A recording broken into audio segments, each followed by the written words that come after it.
Assalamualaikum warahmatullahi wabarakatuh. Bertemu lagi dalam pertemuan ketiga mata kuliah argumentasi hukum. Kali ini saya akan lebih memperdalam tentang logika yang menjadi dasar atau tempat bertumpunya proses penalaran dilakukan, terutama cara berpikir deduktif, induktif, dan nanti kemudian beberapa contoh dalam kasus hukum. Sekarang kita mulai soal bagaimana kita menempatkan logika dalam proses bernalar. Penalaran atau reasoning dalam arti sempit bermakna pemberian alasan-alasan. Jadi ketika kita melakukan penalaran, sebetulnya kita sedang mencari alasan-alasan atau argumen apa yang sebetulnya akan ditampilkan atau dihasilkan. Hasil dari proses penalaran adalah argumentasi. Lalu di mana posisi logika? Posisi logika tentu saja ketika kita melakukan proses bernalar, maka yang kita gunakan adalah cara berpikir yang teratur, yaitu cara berpikir logis. R.G. Sukadijo mengatakan bahwa penalaran adalah suatu bentuk pemikiran. Pemikiran yang paling sederhana adalah konsep. Konsep itu disimbolkan dengan kata. Apa itu hukum? Kata-katanya hukum. Hukum kemudian mempunyai pengertian. Hukum mempunyai konsep. Konsep hukum itu apa? Hukum itu adalah seperangkat aturan atau norma atau kaidah yang berisi perintah larangan yang dibuat oleh badan atau lembaga yang berwenang untuk itu. Kemudian ada perintah, ada sanksi. Kalau dilanggar tentu ada sanksi, dan dia punya fungsi untuk mengatur ketertiban dalam masyarakat. Itu konsep hukum, yaitu kata ya, hukum. Lalu hukum itu, konsep itu yang berbentuk kata itu kemudian menjadi sebuah proposisi, menjadi sebuah pernyataan. Hukum adalah bla bla bla bla. Unsur-unsur hukum tadi, hukum adalah seperangkat aturan yang berisi perintah larangan, kalau dilanggar ada sanksi, dibuat oleh lembaga yang berwenang untuk mengatur ketertiban. Itu adalah kalimat atau proposisi. Nah, sementara hasil dari proses konsep-konsep yang kemudian menjadi pengertian, kemudian pengertian itu menjadi proposisi atau statement atau dalam bentuk kalimat, lalu kemudian disusunlah argumentasi yang merupakan hasil dari penalaran. Sekali lagi, penalaran itu dilakukan melalui proses yang cara berpikir yang baik yang disebut dengan logika. Nah, sekarang cara berpikir atau logika itu ada dua paling tidak. Yang pertama deduktif, yang kedua induktif. Penalaran yang bertolak dari aturan hukum yang bersifat umum, kemudian ia ditarik menjadi kesimpulan yang bersifat konkret, itu disebut dengan penalaran yang bertolak dari aturan hukum yang bersifat deduktif menuju kepada hal-hal yang bersifat aktif. Itulah model logika deduktif. Sementara sebaliknya yaitu induktif. Induktif itu penarikan kesimpulan yang dimulai dari fakta-fakta, yang dimulai dari hal-hal yang bersifat konkret, kemudian disimpulkan menjadi yang bersifat umum, begitu ya. Nah, jadi ada dua logika, yaitu logika deduktif dan logika induktif. Sahabat, logika deduktif itu biasa dengan menggunakan apa yang dimaksud dengan silogisme. Silogisme itu biasanya disusun dari 3 kalimat atau 3 pernyataan atau 3 proposisi. Misalnya proposisi pertama disebut dengan premis mayor. Premis mayor kalau dia deduktif kan. Jadi kemudian proposisi kedua disebut dengan premis minor. Nah, dari yang deduktif kemudian umum ke yang bersifat fakta-fakta yuridis. Kita ambil contoh saja supaya mudah. Proposisi yang pertama disebut dengan premis mayor atau aturan hukum. Proposisi yang kedua disebut dengan premis minor atau fakta-fakta yuridis. Kemudian proposisi yang ketiga kita sebut konklusi atau kesimpulan yang dimaksud dengan putusan hukum atau hasil dari argumentasi hukum itu. Contohnya begini, premis mayornya, semua koruptor dihukum, itu aturan hukumnya. Kemudian premis minornya, Bapak X dia koruptor, itu fakta yuridis. Konklusinya, Bapak X itu dihukum, itu adalah konklusi atau putusan hukum. Nah, dari silogisme ini bisa saja kita juga mengambil kesimpulan menjadi keliru. Misalnya contoh silogisme yang keliru atau yang salah, premis mayornya semua orang harus taat hukum. Premis minornya orang gila adalah orang. Konklusi orang gila harus taat hukum. Tentu ini menjadi silogisme yang keliru. Nah, sahabat pembelajar, setelah kita paham metode deduktif dari mulai premis mayor ke premis minor, lalu kemudian konklusi atau kesimpulan, lalu kita sampai ke logika induktif. Kalau logika deduktif, suatu kesimpulan ditarik dari pernyataan yang umum, abstrak menuju pernyataan yang khusus atau konkret atau individual, maka dalam logika induksi itu berlaku yang sebaliknya. Suatu kesimpulan atau putusan ditarik dari pernyataan-pernyataan yang bersifat khusus atau individual atau case atau kasus demi kasus menuju pernyataan yang bersifat abstrak, yang bersifat umum atau aturan-aturan hukum. Nah, macam berpikir dari induktif ini ada tiga. Yang pertama, induktif yang generalisasi. Yang generalisasi ini bagaimana? Adalah proses penalaran yang bertitik tolak dari beberapa peristiwa individual, lalu kemudian digeneralisasi, diambil kesimpulan. Dia bersifat kemudian menjadi umum. Tadinya dia individu lalu bersifat umum. Yang paling mudah misalnya Mikha Tambayong, artis cantik. Kemudian Meriam Bellina juga artis dan cantik. Seluruh artis Indonesia itu cantik, itu yang paling mudah. Kemudian contohnya politisi dari partai A korupsi, politisi dari partai C juga korupsi, ternyata politisi dari partai B juga korupsi. Lalu kemudian dibuat generalisasi, seluruh politisi itu cenderung koruptif. Nah, ini contoh cara berpikir induktif yang generalisasi dengan melakukan generalisasi dari peristiwa individual kemudian ditarik menjadi generalisasi yang disifat umumkan. Kemudian yang kedua, induktif dengan analogi.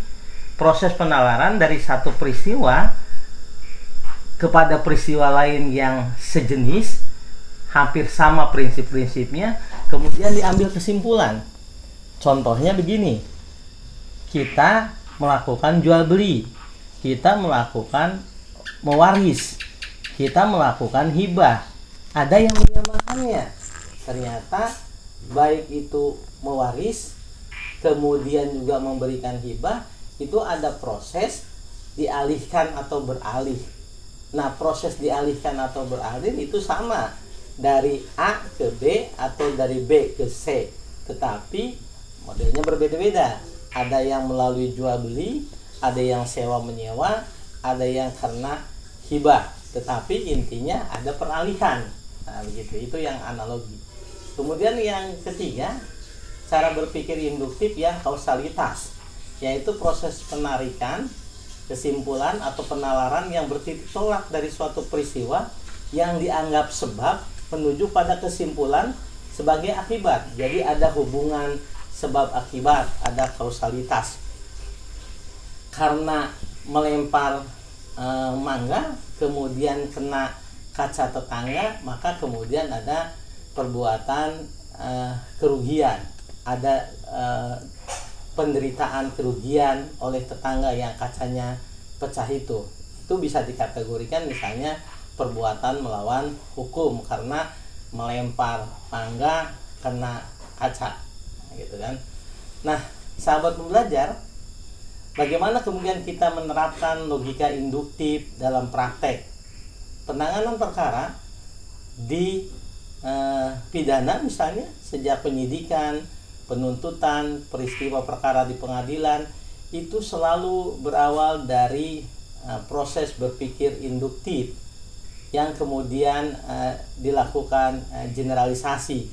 Jadi induktif lalu kemudian digeneralisasi. Langkah proses pertama tentu saja merumuskan fakta-fakta. Misalnya 338, apa saja fakta-faktanya. Nah, misalnya ada pembunuhan dulu ya. Ada pembunuhan karena dia induktif, pembunuhan dulu, lalu kemudian terbunuhnya seseorang meninggal, lalu kemudian dirumuskan fakta-fakta, kemudian dilakukan identifikasi hukum, lalu mencari hubungan sebab akibat, lalu mereka-reka probabilitas, dan lalu kemudian mengambil kesimpulan untuk melakukan penerapan hukum. Itu adalah proses logika induktif dalam praktek misalnya hukum pidana yang dilakukan secara generalisasi. Salah satu proses penalaran induksi lainnya misalnya kasus kausalitas sebab akibat. Hubungan kausalitas ini memegang peranan yang sangat penting dan ini memainkan peranan itu di berbagai bidang, tidak hanya bidang pidana tetapi juga perdata, lalu hukum administrasi dan hukum konstitusi. Saya akan memberikan 4 contoh di 4 bidang ini, bagaimana penalaran induksi yang dilakukan secara kausalitas. Yang pertama, sahabat pembelajar, di pidana. Misalnya ada perbuatan menusuk, lalu kemudian ada akibat kematian. Ini ada teori kausalitas. Dan teman-teman pidana paham, ada teori von Bury, ada teori Traeger yang berdasar pada teori mutlak misalnya. Nah, sementara contoh di tempat lain, misalnya di bidang hukum perdata yang saya sebutkan tadi, misalnya ada hubungan kausalitas antara perbuatan melawan hukum pelemparan yang mengakibatkan pecahnya kaca mobil atau kaca rumah itu mengakibatkan kerugian. Tentu saja ini 1365 perbuatan melawan hukum. Lalu bisa saja misalnya ada wan prestasi. Ini pasal 1243 BW atau KUH Perdata. Nah, di perdata hubungan kausalitas juga nampak jelas, misalnya wan prestasi, gagal bayar, tidak mampu bayar, kemudian dia mangkir untuk melakukan kewajibannya, itu wan prestasi. Karena dia mangkir maka ada kerugian, karena dia perbuatan melawan hukum maka ada kerugian. Di bidang hukum administrasi juga begitu. Teori kausalitas dalam bidang hukum administrasi mempunyai makna yang penting juga untuk menentukan kerugian akibat dikeluarkannya keputusan tata usaha negara. Misalnya munculnya putusan untuk menghentikan pembangunan karena tidak ada IMB, atau kemudian membongkar bangunan karena tidak ada IMB, maka kemudian ada akibat kerugian. Itu bisa kemudian dilakukan gugatan kepada PT UN. Atau misalnya seseorang yang belum cukup umur pensiun tapi kemudian dipensiunkan, ada SK pensiun, lalu kemudian melakukan gugatan karena ada potensi kerugian. Kerugiannya apa? Ia tidak lagi memperoleh gaji tetap sebagai ASN, maka potensi kerugian itu ada hubungan sebab akibat.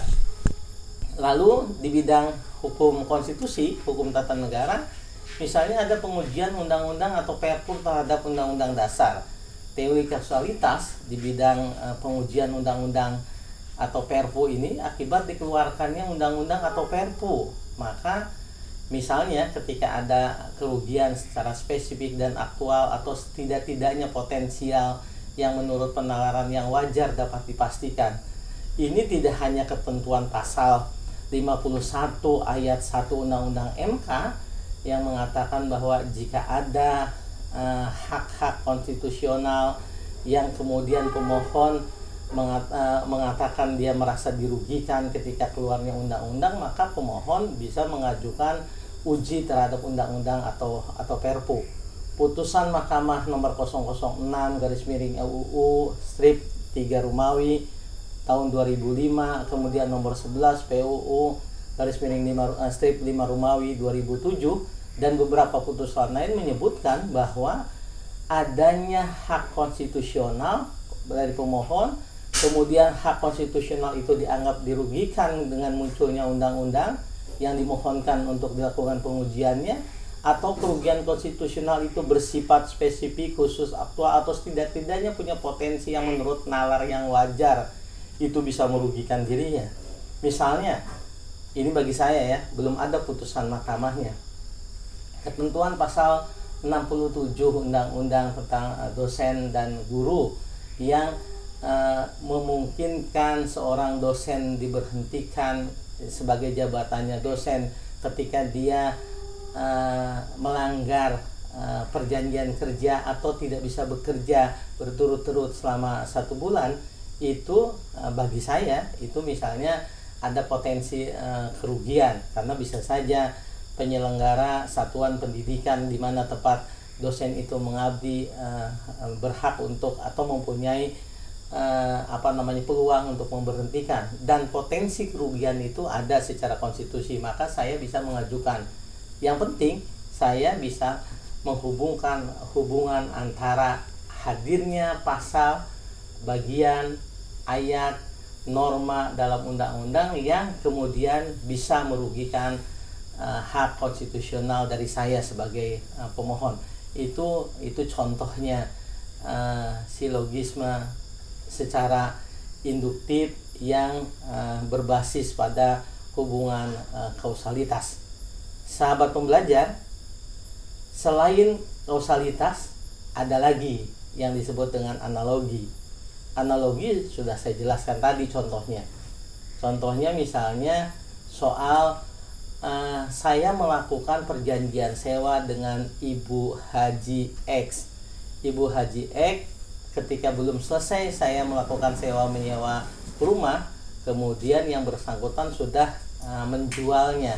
Tentu saja saya punya ada kerugian.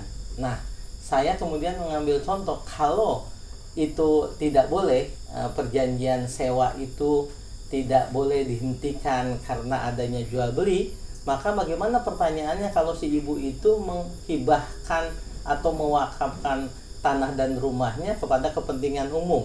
Tentu saja meskipun antara jual beli yang diatur di dalam Undang-Undang BW bahwa jual beli tidak bisa menghentikan sewa menyewa, maka hibah dan wakaf pun itu tidak bisa juga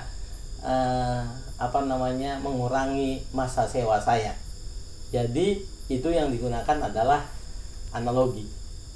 Nah, proses berpikir seperti ini tentu saja itu harus dimulai dari penalaran. Kenapa penalaran? Karena antara aturan BW yang mengatakan jual beli tidak boleh memutus sewa menyewa, aturannya seperti itu, dan berbeda sebetulnya dengan mewakafkan. Tetapi ada hal-hal yang sama prinsipnya, yaitu adanya peralihan. Jual beli dialihkan oleh si ibu kepada pembeli. Kemudian kalau wakaf diserahkan oleh si ibu, dialihkan juga kepada badan wakaf atau masyarakat penerima wakaf. Dan proses dua-duanya beralih dari si ibu ke orang lain itu tentu saja bisa saya kemudian analogikan. Karenanya walaupun undang-undang mengatakan jual beli tidak boleh memutus sewa menyewa, maka wakaf juga tidak boleh memutus sewa menyewa. Jadi sewa menyewa saya dengan si ibu masih tetap harus berjalan meskipun tanah itu sudah diwakafkan. Itu analogi yang bisa saya sampaikan. Saya pikir itu dulu menarik sekali sebetulnya, dan pada kesempatan di video yang akan datang saya juga akan menjelaskan kepada sahabat pembelajar sekalian bahwa ada beberapa kesesatan bernalar.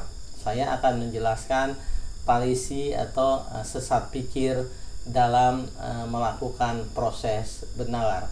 Ada berapa hal? Banyak sekali. Di antaranya ada argumentum ad ignorantiam, dan itu akan saya jelaskan pada video berikutnya. Terima kasih. Sampai ketemu di video yang keempat.